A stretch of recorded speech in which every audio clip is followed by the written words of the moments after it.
Першага красавіка. Дзень, калі мы зноў бачылі сонца, калі Бучу вызвалілі.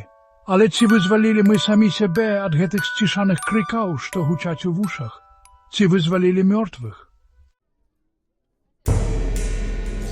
Я бачыў цэлы на вуліцах, людзі ляжалі так, быццам спалі.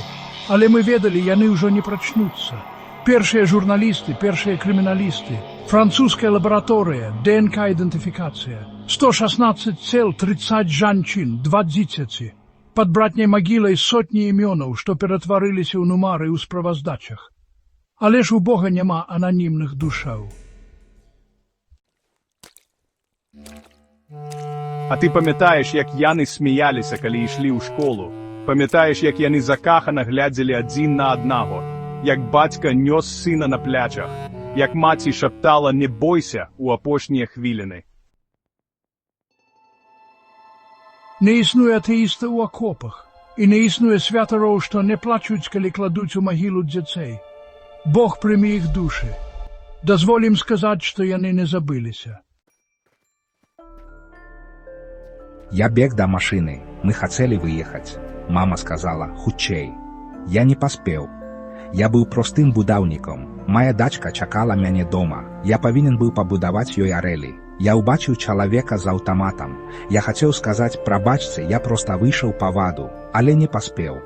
Нас хавалі ў брацкай магіле, але мы хацелі ў сваю зямлю, пад сваё неба. Я адспяваў іх і тых, каго не ведаў, і тых, каго ведаў. Бог гэта не проста зямля, гэта крывіна душаю.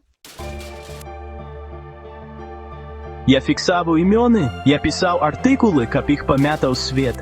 Але ці змог я змяніць нешта? Ці змог я спыніць наступнае забойства? Мы капалі магілы. Мы шукалі імёны. Я знайшоў цацку ў кішэні адной дзяўчынкі. Яна так і засталася безымяннай. Я аддала яго на экспертызу.